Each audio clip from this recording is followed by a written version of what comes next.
We really appreciate that. There are two brothers. There are two brothers they're half brothers actually, that have made a living off kind of my dream job. I'm not going to lie to you. I would love to have either one of these guys' job. I'd actually rather have the second guys than the first guys.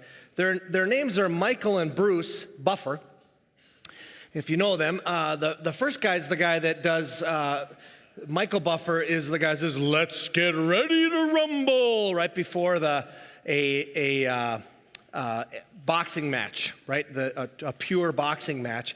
But the other brother, his name is Bruce Buffer. He's the guy that does the UFC. If you watch any UFC, he has a shtick that he does, and he says, "This now is the main event of the evening. What UFC fans have been waiting around the world for. It's time!" And he jumps like that. Oh, I want this job, man. I want this gig. This is a good gig. And then he says, "Fighting!" out of the blue corner. It's just a cool, anyway. If you're not into that, I'm sure he does a knitting circle thing as well. But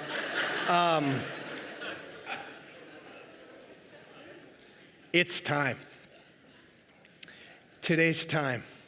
If you look at this slide we put up here for a long time, the Gospel of Luke, and this portion of the Gospel of Luke that we've been in is setting his face to Jerusalem, Luke 9:51 to Luke 19:44. That's today. That's who it's time. I'm not going to jump again. It's time. So, for a passage that's very familiar with you, we read it every Palm Sunday here at Hope. I'd like you to also, stand as we read this. And there's a portion that'll say read together. I'd like us to read that together. So please stand and we'll read this passage together. Again, wait till that portion will say read together. That's your portion. After Jesus had said this, he went on ahead, going up to Jerusalem. As he approached Bethphage and Bethany at the hill called the Mount of Olives, he sent two of his disciples, saying to them, "Go to the village ahead of you, and as you enter it, you will find a colt tied there, which no one has ever ridden. Untie it and bring it here. If anyone asks you, 'Why are you untying it?' say, 'The Lord needs it.'"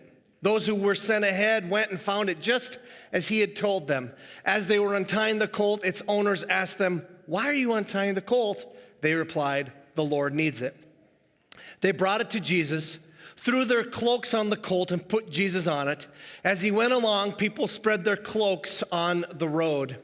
When he came near the place where the road goes down the Mount of Olives, the whole crowd of disciples began joyfully to praise God in loud voices for all the miracles they had seen. Read it together. "Blessed is the King who comes in the name of the Lord. Peace in heaven and glory in the highest." Some of the Pharisees in the crowd said to Jesus, "Teacher, rebuke your disciples." "I tell you," he replied, "if they keep quiet, the stones will cry out." As he approached Jerusalem and saw the city, he wept over it and said, "If you, even you, had only known on this day what would bring you peace, but now it is hidden from your eyes. The days will come upon you when your enemies will build an embankment against you and encircle you and hem you in on every side. They will dash you to the ground, you and the children within your walls. They will not leave one stone on another because you did not recognize the time of God's coming to you." You can be seated.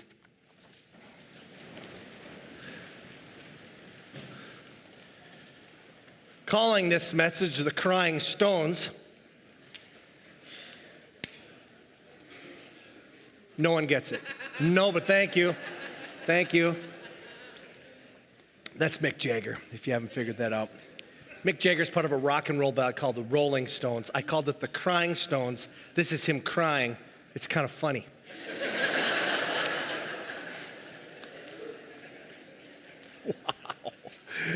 Wow. Okay, so this is a great passage. I have really enjoyed looking at this passage. I spent a lot of time just basking in what was taking place and all of that. And there is kind of one big point that'll come out of it. So we'll use that as a time to go to response this morning through communion. Okay, so let's go through this thing. We're going to start right back at the beginning, and I just want to show you what's going on here. And just let this passage already hits you, because it is time, and he is finally coming to Jerusalem to begin what will become what we call Holy Week. So if you're at all familiar with the church calendar, this is Palm Sunday, and a week from now in the passage, a week from that would be Easter Sunday. That'll take us till like middle of September to get to, but we are approaching the end. It's a long week. So we're pretty much doing it in real time here, aren't we? Pretty close.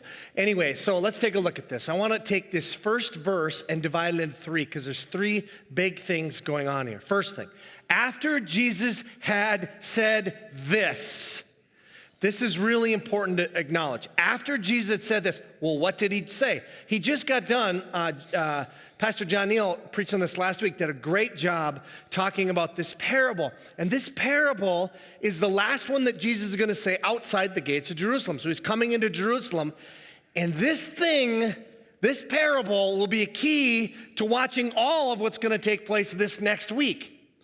And look at what it says. While they were listening to this, he went on to tell them a parable because he was near Jerusalem. So he's in Jericho. We'll see that on a map here just a second. It's about 14 miles away. And the people thought that the kingdom of God was going to appear at once. So they thought that when Messiah finally comes to Jerusalem, they're going to trash the Romans, and boom, instant's going to come this political kingdom that's going to be set up for the nation of Israel. So he tells them a parable about that, because this time is coming. And he says, a man of noble birth went to a distant country to have himself appointed king and then to return. So he called 10 of his servants and gave them 10 minas. Put this money to work, he said, until I come back. But his subjects hated him and sent a delegation after him to say, we don't want this man to be our king. Wow. He was made king, however, and returned home. Then he sent for the servants to whom he had given the money in order to find out what they had gained with it. So he had given one of the, I'll just paraphrase the rest of it. He had given one guy 10, and he had done very well with it. So this king now gives him 10 cities to rule over. Another guy, he had given 5. He had done very well, and so the king gives him 5 cities to go over. One of the servants was given 1 mina, and he did nothing with it. He said, here's your mina back. He said, I didn't even put it in, I was just nervous about you. I was basically indifferent towards the task you gave me. And so he then, the king here in the story says, no, take that one and give it to the guy with 10, because he knows how to manage things, and you don't. You were indifferent. Then at the end of the parable, and it's shocking, and Jesus says, and then bring that delegation of people who went before me to trash talk me to the people where I went to go get appointed king. Bring them before me and kill them in front of me. It's like, whoa, this is heavy. So he's using this parable, and then he's going to go into Jerusalem, and it links with what's going on here. So just hold that. We're going to come back to that. Now, the determination. He went on ahead. I said this was the time, if you go back to Luke 9:51, as the time approached for him to be taken up to heaven, Jesus resolutely set out for Jerusalem. Or the English Standard Version puts it, Jesus set his face to Jerusalem. It takes him 10 chapters to get there. All right, here's the journey that he's taken. All right, it's not exactly the quickest route. He doesn't take the freeway to get there. He takes the by roads. He's got some things he still wants to do, but he's on his way to Jerusalem, and he's resolutely set to go there. This today, when a couple weeks back when Cor preached on Zacchaeus, that was by the city of Jericho. So Jesus is leaving Jericho. What Pastor John preached on last week was they were right in the area of Jericho, and then they were leaving. We'll talk about this little journey here in just a while. It is only 14 miles away as he's going now, and he's going to come into the city. Then last thing he says, going up to Jerusalem.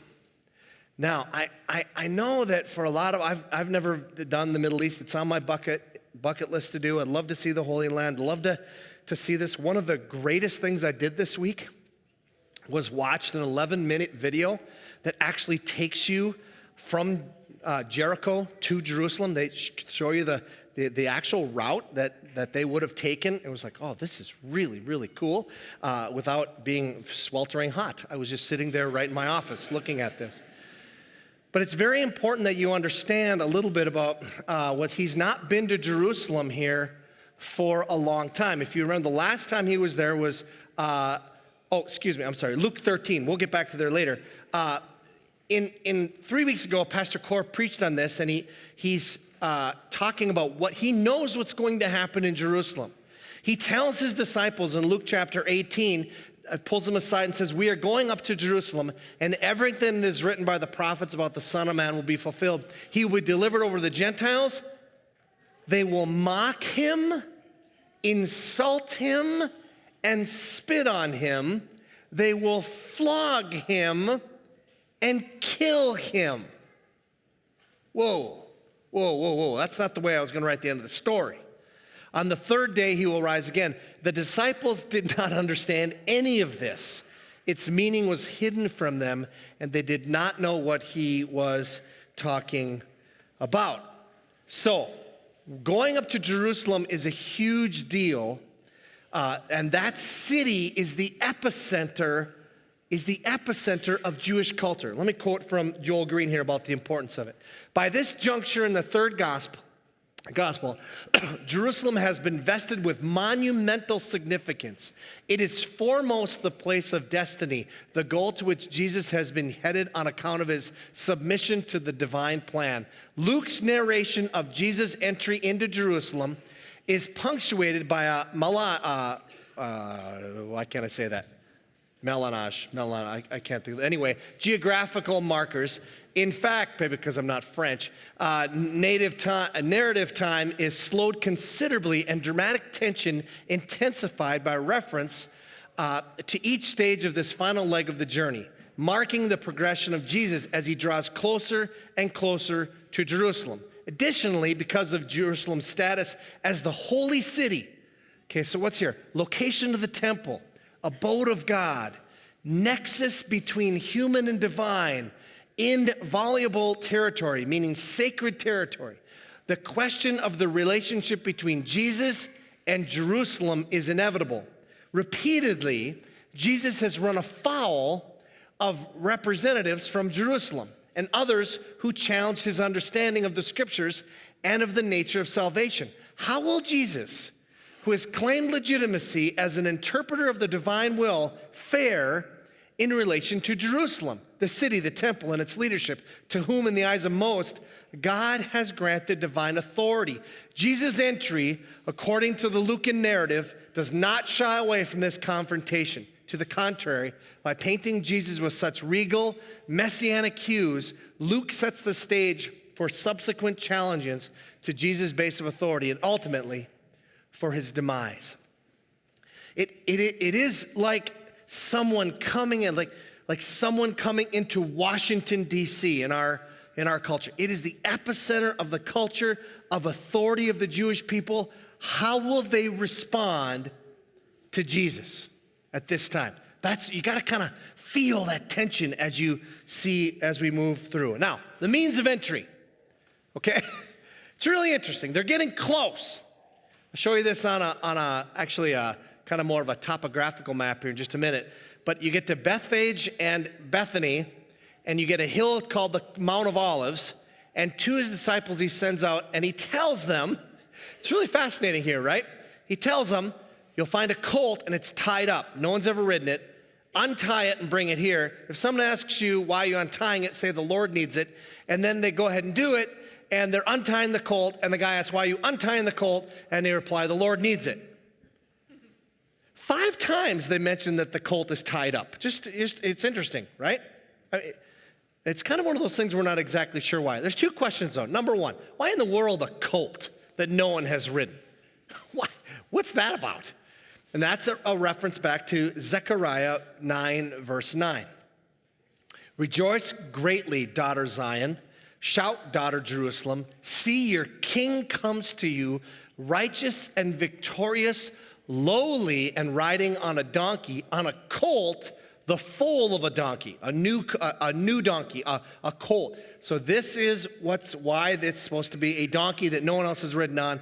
It's to fulfill this prophecy. Now, a little more clear on that one. The whole untying thing, some scholars think that it's a reference to Genesis 49:11. He will tell. This is a prophecy about. It's given over to Judah by his dad, and he's giving all the sons, the 12 sons, he's giving them blessings, or maybe not blessings, but prophecies. And part of the prophecy to Judah, who is the lineage of Jesus, he will tether his donkey to a vine, his colt to the choicest branch. He will wash his garments in wine, his robes in the blood of grapes. That's really the only Old Testament passage there is on this whole tying up thing. I think that's really obscure, personally. I'm like, wow, I never in a million years at all see any significance there. And most scholars say, and Joel Green does too. Let me just quote here. It says, first the colt is tied and must be untied, mentioned 5 times. A possible echo of Genesis 49:11. When a scholar says a possible echo, it's basically a way for him to say it's kind of ridiculous, but I'm not going to say that because I don't want a bunch of people to email me. Possibly. Anyway, which speaks of a coming ruler who would tie a colt to a vine. The presence of such an echo would contribute to the royal reverberations of this scene, though this instance of intextuality, boy, he likes big words, which would also comprise an important element of parody. Here's why I think the big thing is. The ruler of the Genesis text is characterized by extraordinary opulence, whereas the colt Jesus rides must be borrowed. Okay, so it's not his colt. It's tied up to show real clearly it's not his colt. Such an emphasis comports well with the larger Lucan motif of a kingdom oriented toward the least and the lost, and the picture of Jesus as one who has nowhere to lay his head. He doesn't say, I want you to go into town and buy a colt. He doesn't say that. He says, I need you to borrow a colt. I need you to say it, and the Lord needs it is the rationale for that. Kind of like when there's a police chase and a police officer shows you his badge and says, get out of your car, I need your car. Jesus just holds up his messiahship and says, I need this colt, okay? But I'm not going to buy it. I'm a poor man. I'm not going to buy it. I'm just going to rent a colt, or just rent and not pay colt. Many of you students know what that is. Now we're approaching. Now we're approaching the city. We're getting very close. By the time you get to Mount of Olives, you're very close to the city. And there's going to be 2 responses as Jesus approaches this city. The first response is laying down their, when it came near, people start to spread their cloaks on the ground. That was a sign of a coming king. And they start to come closer, and they get to, when he gets down the road, down the Mount of Olives, they start to joyfully praise God. And interestingly enough, they quote 2 passages of Scripture. I'm going to put quotes around that. The first one is Psalm 118. And this would have been one of the psalms that was used to coronate kings, especially King David. That makes sense. The next one, does anyone know where that comes from? Take a shot. Yeah, it's Linus. That's the only place, right? It's Linus it's from Luke chapter 2. Now, I went to seminary, and I know for sure that when they were yelling that, Luke chapter 2 hadn't been written yet. Okay? So it's interesting. Word had gotten out about what these angels had said during when Jesus was born. This is from the birth of Jesus. And so they're repeating this as well. When Jesus is coming into the city like this, this was not uncommon in those days for a king who was returning, or a great general or something that was returning after a victory. That's what would happen. And you don't have to think even ancient days. You can just go back to like after World War II. World War II, they had this massive parade in New York, and there's Eisenhower right there. So he's just kind of the king or the general, the one who brought us to victory. That's what's going on here with Jesus entering the crowd. And there are those who are cheering and saying, this is awesome. But there's a second response. There's a second response, and this is the response of the Pharisees. Some of these, again, not all of them, it says some of the Pharisees, and they are yelling at Jesus. This is wrong. You shouldn't be doing this. Rebuke your disciples for saying you're coming in the name of the Lord, that you are the coming Messiah. Say that ain't so. And Jesus says, let me tell you what. If they don't yell at this moment in history, if Bruce Buffer doesn't say, it's time, the stones are going to cry out. Somebody's got to yell right now, and it's going to be them. But if they don't, the stones will cry. And I know stones don't cry out. Stones don't speak. But what Jesus is saying here is, it's a major theological point, is that all of creation was created to ultimately worship and adore and enjoy and glorify God. Even these stones, that's what they're there for. This is a big point. You realize that you were designed of God. What makes you function best is to worship and glorify and enjoy and adore God. That just kind of, I'm alive now. That's what it means. Psalm 19:1, one of my favorite psalms, says, the heavens declare the glory of God. You look at the stars and they scream to you, glory of God. The skies proclaim the work of his hands. The Apostle Paul, when writing about the gospel, he says this, he says, I consider that our present sufferings are not worth comparing with the glory that will be revealed in us. So what we're going through right now, oh my gosh, if you just look what's going to be then, it's not even worth comparing. For the creation, all of creation waits in eager expectation for the children of God to be revealed. For the creation was subjected to its frustration, not by its own choice, but by of the will of the one who subjected. Adam, Eve, when they sinned, all of a sudden now it's subjected in this, and they just want to cry out in hope that the creation itself will be liberated, great phrase, from its bondage to decay and brought into freedom and glory of the children of God. We know that the whole creation has been groaning as in the pains of childbirth right up to the present time. Not only so, but we ourselves who have the first fruits of the Spirit groan inwardly as we wait eagerly for our adoption to sonship, the redemption of our bodies. Now just for a second here, just hang with me just for a second as I think out loud, which I guess I've been doing for the last 20 minutes, but just this part especially. Think of the timeline of the Bible story. Start over, I'll do it for you. Start over here. You have the creation, and it is awesome. And then they sin, and everything isn't awesome. God hasn't completely given up, but it's not the way it's supposed to be. Fast forward to the very end of the book, it's going to be the way it's supposed to be again. And think about not just yourselves, all the people that have ever existed, but not only just the people, all of creation is just waiting for the moment when they can be freed again and everything will be right. Now, with that, as this is happening, they know, creation knows, that in order for this to take place, the Messiah has to go to the cross.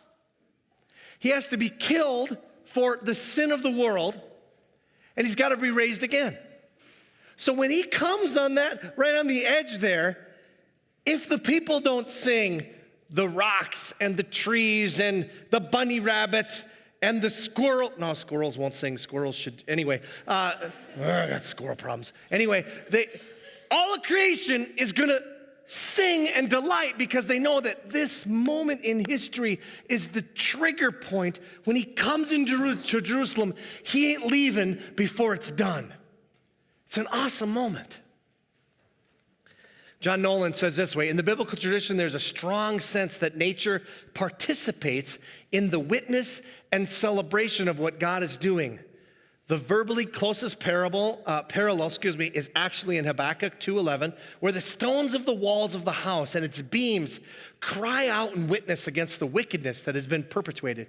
But that is hardly what is happening here. The disciples are marking a moment of high destiny. If their marking of it were to be silence, then the stony terrain around them would need to take their place. That's what's taking place here. And with that said, now the king arrives. The king arrives. As he approached Jerusalem and saw the city, he wept over it. As we read verses 42 to 44, they need to be the way you heard KDK praying. It's through tears that Jesus is saying 42 to 44. He's weeping.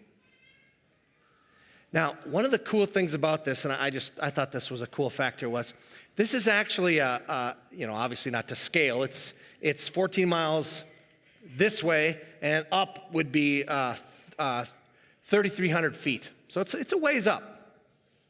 But if you look at just the traveling, how you would go about from Jericho all the way to Jerusalem, you see that when you come to the top of the mountain, you can't see Jerusalem until you come to the top of the Mount of Olives. And just as you get over the top of it, boom, there's the city lying right over the valley, and then you can see the city. Those of you who've ever taken Highway 53 from the Iron Range area and have driven from that blessed area to Duluth, and you come in what they call central entrance, you can see, all of a sudden you come over the hill and boom, there's Duluth, Lake Superior, the whole thing. It kind of takes your breath away if you ever did that. Or if you've ever been over to Lanesboro. If you come up, I don't remember which road it is into Lanesboro, but it's the one where you come on the top of the hill and all of a sudden, bang, I've seen that night too, and it's just beautiful little city sitting there. For me, this experience happened, I know we're going a lot, was I had the opportunity to get, the first time I'd ever been in Wrigley Field, I got tickets to the bleacher seats. And so I'm sitting in the outfield, which is a crazy experience.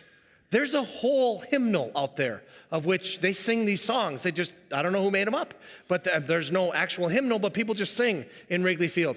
It might have a little alcohol involved, I'm not sure, but it's just the craziest experience. But you come out of this surly, kind of like you're going on a ramp up the thing, and you all of a sudden come out and boom, there it was. And my heart kind of skipped a beat even, that it's a cow pasture. It's not a nice field at all, but it just hit me, just the history of Wrigley Field. All of that, nothing like that. Jesus comes over the top, and he sees Jerusalem, and it takes his breath away, but he weeps with it. He weeps because this is the city. This is the city where people are supposed to connect with God, and instead, they're not. If you remember, I had said that in Luke chapter 13, this was the last time Jesus was in Jerusalem. And here he says this. He says, Jerusalem, Jerusalem, you who kill the prophets and stone those sent to you. How often I have longed to gather your children together as a hen gathers her chicks under her wings, and you are not willing. Look, your house is left to you desolate. I tell you, you will not see me again until you say, blessed is he who comes in the name of the Lord. And then they do, and he's back. You got to hear Jesus' heart for Jerusalem, that he's weeping over it as you read a very, very hard passage. And that's what Jesus is going to say next. As he approaches Jerusalem, he weeps over it, and then he says this, if you, even you. So he's coming down. He sees the city before him. He just stops, and it hits him. And he's completely emotion-filled, and he's weeping If you'd only know on this day what would bring you peace. But now it's hidden from your eyes. And then he gives a prophecy which is going to be fulfilled in 70 AD. The city of Jerusalem is going to be destroyed in 70 AD. And the way they did that is they built an embankment, which is basically a ramp. You have the wall, but they build a ramp, and they just go over the top. And they're going to encircle you, they're going to hen you on every side. They're going to dash you to the ground, you and the children within your walls. They will not leave one stone another. And then he gives the reason why.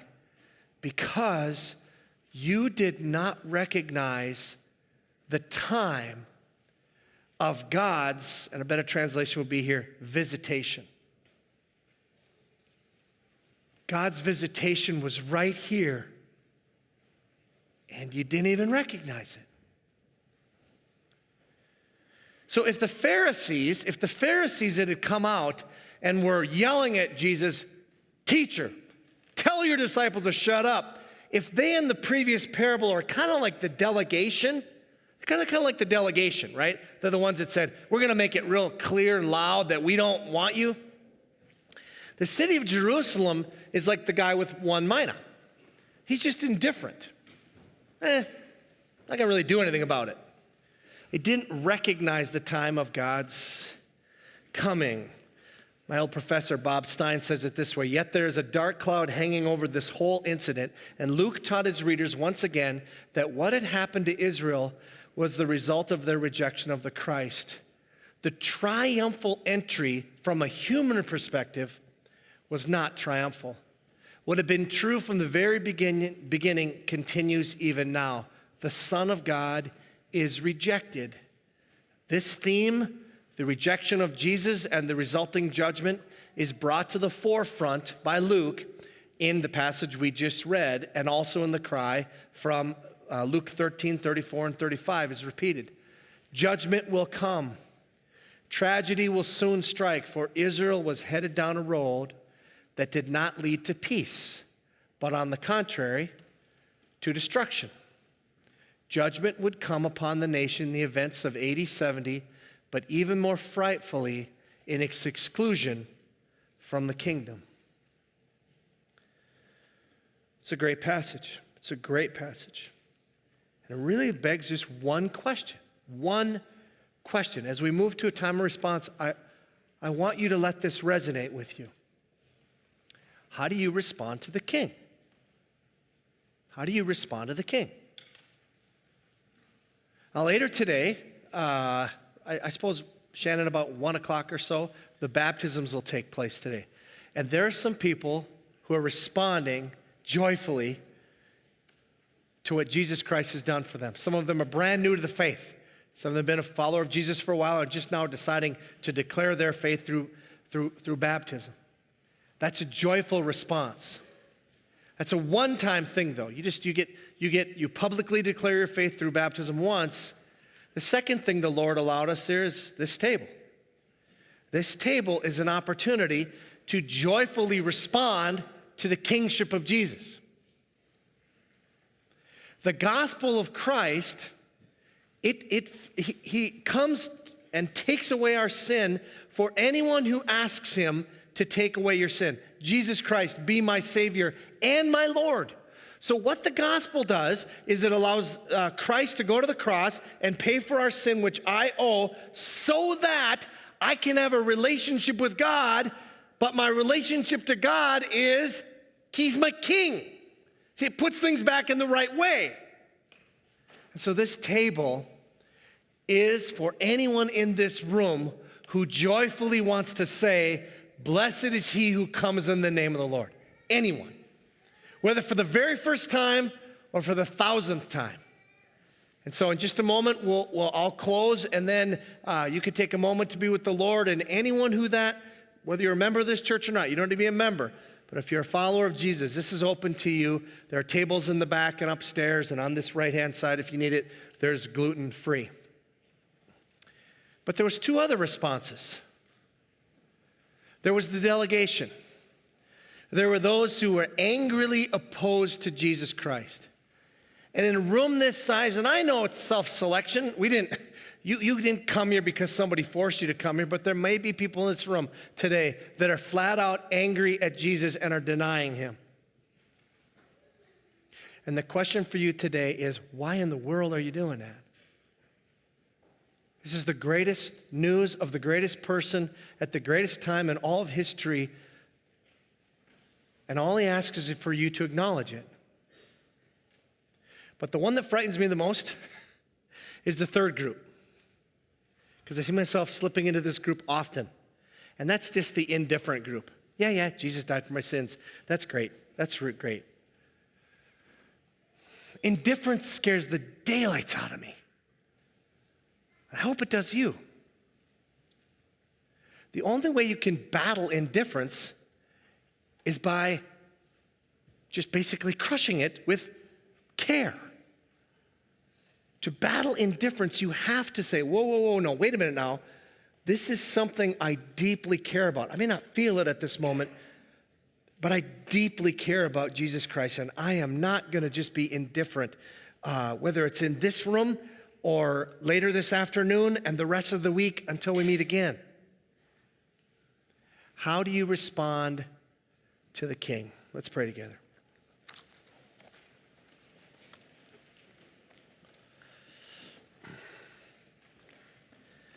Lord Jesus, love the way we prayed this morning as a staff, and I love the way that John Neal prayed and just said, Your Majesty, when he opened his prayer. And that's who you are. You are Your Majesty.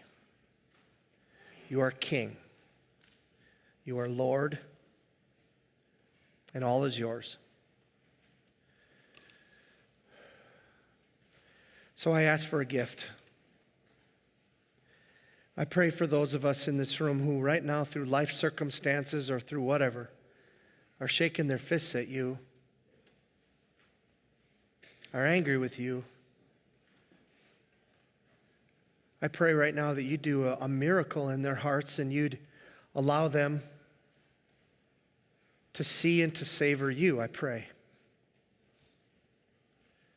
But more than that, God, I pray for those of us who constantly slip into indifference. We just kind of float along. I pray that you would also give us a gift, that you would help us to say, no, I'm going to run out to the street. I'm going to lay my cloak down and I'm going to yell, blessed be the name of the one. Blessed be the name of the one who comes in the name of the Lord. And I pray for that. I pray you'd give that to us as a gift. I pray you'd bring to our minds things that are causing us to be indifferent. So do that, Lord, in this room and in our lives and the rest of this week and the rest of our lives, we pray. In Jesus' name, amen.